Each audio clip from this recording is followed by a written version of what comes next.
C'est l'anniversaire de ce média que vous aimez tant, qu'on aime tant, la radio. Et pour fêter ça, les plus grandes voix des femmes qui ont fait l'histoire de ce média dans Minute Papillon, avec Danielle Moreau, voix de radio, mais aussi chroniqueuse télé, journaliste. Quand vous allumiez votre poste de radio, vous entendiez ça en 1967 sur RTL. RTL, 15h10, Monique Grégoire. Allô ? Allô ? Bonjour madame. Bonjour. J'aimerais savoir qu'est-ce que c'est que l'orgasme. Ah, d'abord on va vous répondre parce que je crois que ça mérite une explication. À 11 ans, un homme s'est montré gentil avec moi et a abusé de la situation.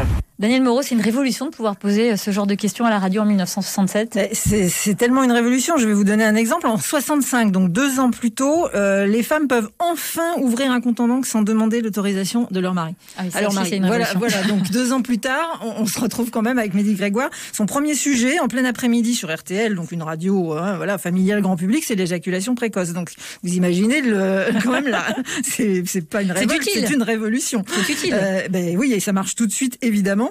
Mais ça elle fait scandale ou Ouais, quand même, un journaliste la qualifie de Freud en libre service parce que c'était de la psychanalyse de groupe, quoi, en fait, et puis surtout du sexe, quoi. Donc c'est des auditeurs crient au scandale, parlent de luxure, d'impudeur, des journalistes la traitent de diva parce qu'en plus c'était vraiment, mais c'est devenu une personnalité incroyable. Alors elle se définissait, elle disait je suis un mythe à mi-chemin entre le bon Dieu, le général de Gaulle et la tireuse de cartes. Ça va, les chevilles, Monique Grégoire. 2 millions d'auditeurs. Voilà, 2 millions d'auditeurs. Et il y avait quand même, c'était une époque où les émissions d'RTL étaient contrôlées par un comité d'écoute et un évêque siégeait au conseil d'administration de RTL. Donc, mais il attendait des réponses aussi, peut-être. Peut-être. Il n'y a pas de raison. Non, mais c'était... par exemple, c'est au micro de Monique Grégoire que le ministre de l'Éducation nationale sous Pompidou a annoncé que l'arrivée des cours d'éducation sexuelle à l'école, c'était en 73. Donc, vous voyez, c'est tout un... Elle a été précurseur, et il y a eu après Doc Eddie Fool, il y a eu Brigitte et peut-être aussi Madame Soleil. Ce que je peux vous dire en tous les cas, c'est que votre mari va sauver une situation. Ça ne devrait d'ailleurs pas tarder à se produire.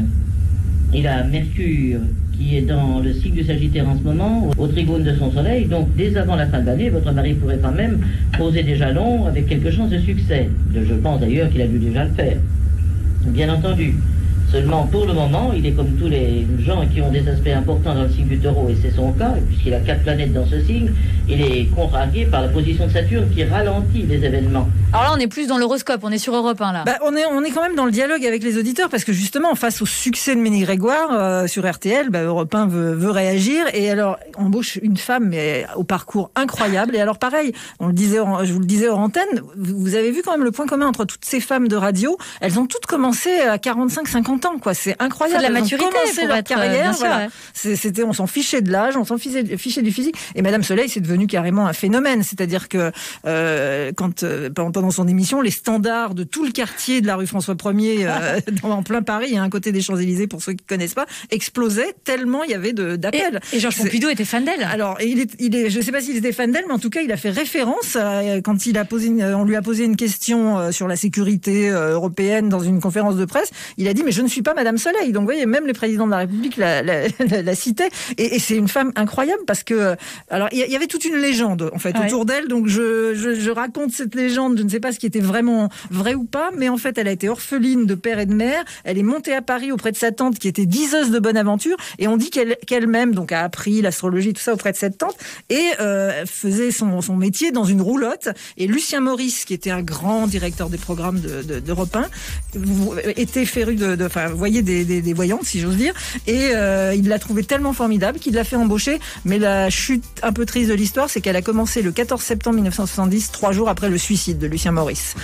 Minute Papillon sur France Bleu, Sidonie Bonnec.